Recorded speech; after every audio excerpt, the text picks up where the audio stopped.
Halo semua, kembali lagi bersama aku Ezra Bunarda Saragi bersama dua rekan aku yang lain yaitu Anida dan Arhi.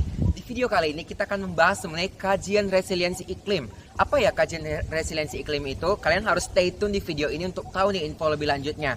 Nah, kajian resiliensi iklim yang akan kita bahas adalah kajian resiliensi iklim terhadap gedung baru guys di ITB yang diresmikan oleh ITB, Pertamina dan Paragon dengan judul Gedung Labtek 15. Kalau mahasiswa ITB sih taunya begitu ya, atau nama lengkapnya adalah Gedung Rekayasa Molekuler dan Material Fungsional yang bisa kalian lihat di sini. Tada!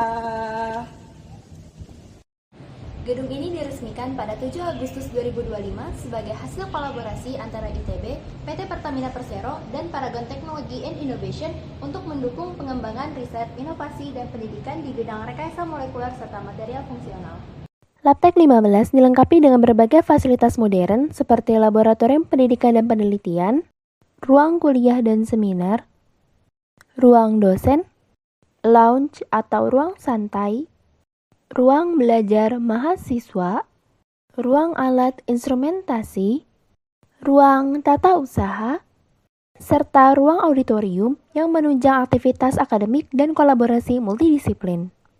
Selain itu, terdapat area workshop dan beberapa fasilitas yang sayangnya masih belum beroperasi pada saat video ini diambil. Kehadiran gedung ini diharapkan menjadi pusat pengembangan ilmu pengetahuan yang mampu menjawab tantangan di bidang energi, kesehatan, lingkungan, dan teknologi masa depan. Sebagai bangunan pendidikan dan riset yang memiliki peran strategis, Labtek 15 perlu memiliki ketahanan terhadap potensi perubahan iklim. Kondisi geografis kota Bandung dengan curah hujan yang tinggi dan potensi kejadian cuaca ekstrim dapat mempengaruhi keamanan, operasional, dan keberlanjutan fungsi gedung.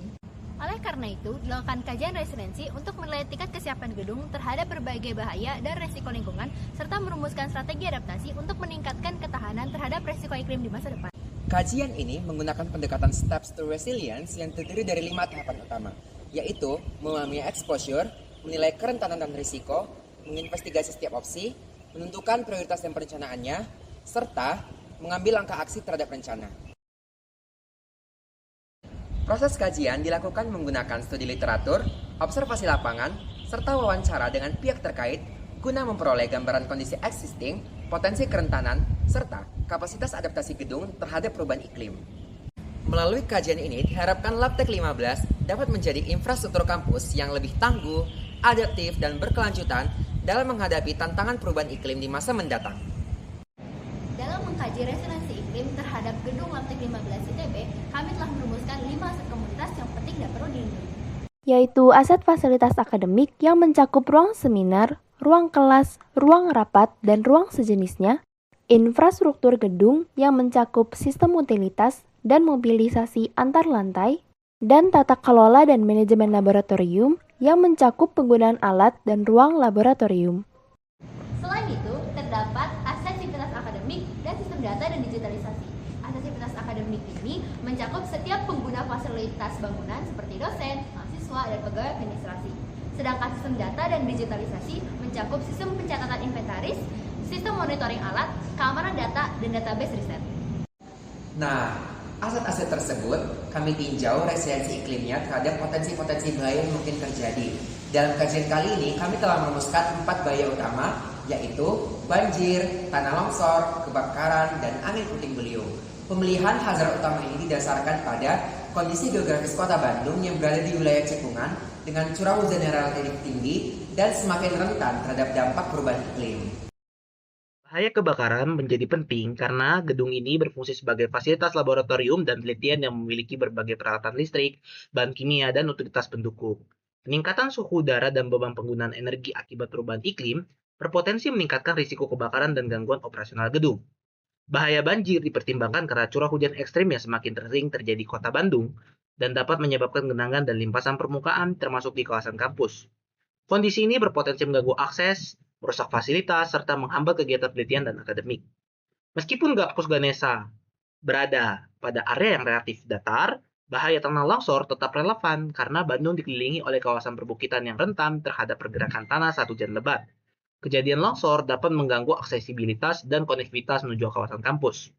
Selain itu, angin puting beliung atau angin kencang juga menjadi perhatian karena dapat merusak elemen bangunan seperti atap, fasad, dan kaca, serta mengganggu keselamatan dan aktivitas dalam gedung. Setelah kami tinjau tingkat kerentanan dan risiko terhadap komunitas yang kami pilih pada aset sivitas akademik, kami menemukan bahwa aset ini memiliki tingkat kerentanan yang tinggi. Melihat penggunaan ruangan dan fasilitas yang tersedia, kami menilai setiap harinya akan banyak sivitas akademik dari berbagai kalangan beraktivitas pada gedung ini, sehingga meningkatkan potensi terjatuhnya korban. Hal ini semakin diperparah dengan tidak adanya informasi mitigasi dan penanganan, terutama menggunakan media tertulis, sehingga dapat menurunkan kemampuan bertindak cepat dan tepat pada kondisi darurat. Salah satu risiko tertinggi terhadap aset ini adalah tanah longsor. Meskipun fondasi bangunan telah cukup kokoh, dinamisasi kemiringan lahan yang tidak sepenuhnya datar beserta tingginya gedung dapat meningkatkan potensi kerusakan keseluruhan struktur. Kerusakan ini dapat mencelakai sivitas yang berlindung di dalam maupun di sekitar gedung dan mempersulit evakuasi. Selanjutnya kita akan meninjau fasilitas akademik. Jadi bagaimana sih tingkat ketahanan iklim terhadap fasilitas akademik di gedung Labtek 15? Berdasarkan hasil analisis yang telah kami lakukan, fasilitas akademik ini itu memiliki tingkat kerentanan yang sedang terhadap dua hazard, yaitu kebakaran dan juga angin puting beliung, sedangkan kerentanannya itu rendah terhadap hazard banjir dan juga tanah longsor. Hal ini dipengaruhi oleh keberadaan laboratorium, peralatan elektronik, dan juga elemen bangunan yang rentan terhadap gangguan tersebut.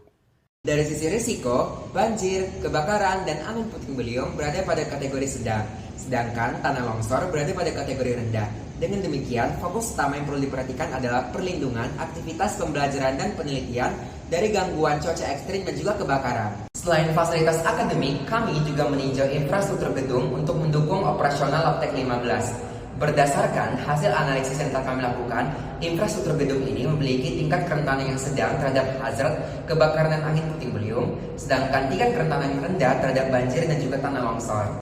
Namun, dari sisi risiko, banjir menjadi hazard dengan tingkat risiko tertinggi karena dapat mengganggu utilitas dan operasional gedung secara keseluruhan. Sementara itu, kebakaran dan angin puting beliung berada pada kategori sedang, sedangkan tanah longsor berada pada kategori rendah. Selanjutnya, kami meninjau aspek tata kelola dan manajemen laboratorium pada gedung Labtek 15. Berdasarkan hasil analisis resiko, komponen tata kelola ini punya tingkat kerentanan yang sedang hingga tinggi, khususnya terhadap bahaya kebakaran dan banjir. Dari sisi risiko, kebakaran dan banjir berada pada kategori tinggi dan sedang, karena aktivitas laboratorium yang intensif melibatkan penggunaan bahan kimia reaktif, serta alat pemanas berdaya tinggi. Dan jika kebakaran terjadi, ketiadaan SOP tata kelola darurat yang terintegrasi dapat memicu kerusakan instrumen riset mahal hingga berharga miliaran rupiah. Di sisi lain, bahaya banjir luar tahap risiko menengah karena dapat melumpuhkan manajemen logistik harian, seperti menghambat pengiriman sampai riset dan suplai bahan kimia menuju gedung, meskipun laboratorium fisik aman berada di lantai atas. Aspek terakhir yang tidak kalah krusial adalah sistem data dan digitalisasi gedung. Hasil kajian menunjukkan bahwa aset digital ini punya tingkat kerentanan yang tinggi terhadap bahaya kebakaran. Dari sisi risiko, kebakaran menempati kata risiko tertinggi bagi sistem data. Ruang server utama yang beroperasi penuh selama 24 jam punya sensitivitas yang sangat tinggi terhadap korsleting listrik atau overheating. Tanpa adanya sistem pemadam gas otomatis dan sinkronisasi cadangan data offline yang rutin, insiden kebakaran sekecil apapun dapat melenyapkan seluruh database hasil riset ITB secara permanen. Sementara itu, resiko akibat banjir, angin puting beliung, dan tanah longsor berada pada kategori sedang hingga rendah, di mana ancamannya lebih berfokus pada potensi kerusakan infrastruktur transmisi kabel bawah tanah atau antena pemancar WiFi di luar gedung yang dapat mengisolasi konektivitas digital harian. Selengkapnya terkait kerentanan dan risiko untuk setiap potensi bahaya terhadap setiap aset komunitas dapat dilihat pada materi berikut. Berdasarkan matriks kerentanan dan risiko yang telah kami bahas sebelumnya, didapatkan sintesis berupa matriks prioritas yang dapat dilihat pada berikut ini. Dari sini, kita dapat menyimpulkan bahwa urutan skala prioritas hazard yang dapat mempengaruhi resiliensi iklim di gedung Labtek 15 adalah kebakaran, angin puting beliung, tanah longsor, dan juga banjir. Oke, jadi melihat berbagai risiko dan kerentanan yang terjadi terhadap beberapa bencana ini, kami telah mendiskusikan dan merangkum beberapa program rekomendasi yang sekiranya dapat diterapkan untuk meningkatkan ketahanan dari gedung Labtek 15 ini. Yang pertama, kami akan merekomendasikan perbaikan sistem evakuasi untuk meningkatkan kesiapan pengguna bangunan untuk bertindak secara cepat dan tepat dalam menangani kondisi darurat yang terjadi. Hal seperti pembuatan SOP evakuasi, pemasangan marka jalur evakuasi dan peta evakuasi, pemasangan fasilitas pencegahan seperti pemadam gas, dan pembuatan grup koordinasi darurat menjadi sorotan penting dalam perbaikan ini. fisik dan infrastruktur juga perlu diberi perhatian khusus demi mengurangi dampak langsung kerusakan fisik dan kecelakaan kerja. Pengadaan lemari tanah api, pemasangan sistem sprinkler terintegrasi, pemasangan film pelindung jendela, perawatan struktur tiang antena komunikasi menjadi salah satu aspek penting untuk diterapkan.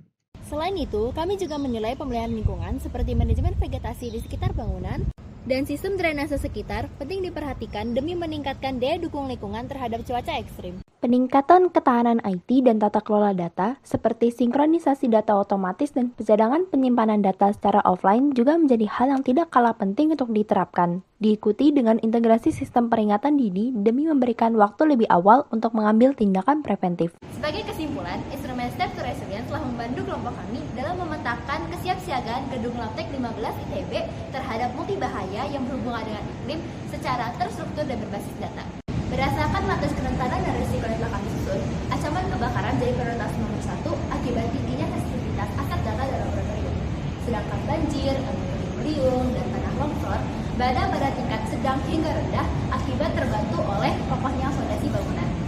Oleh karena itu, kami merekomendasikan berbagai program mitigasi yang dapat dilakukan, di antaranya yaitu perbaikan sistem evakuasi, perlindungan dan pengamanan aset fisik dan infrastruktur, pemeliharaan lingkungan dan drainase, peningkatan ketahanan IT dan tata kelola data, serta pemaduan sistem peringatan dini terhadap bencana. Semoga aspek-aspek dari tata upaya yang kami lakukan ini dapat diterima oleh aspek pengelola ITB. Atas perhatian dari teman-teman sekalian, kami ucapkan terima kasih dan sampai bertemu di lain waktu. Dadah!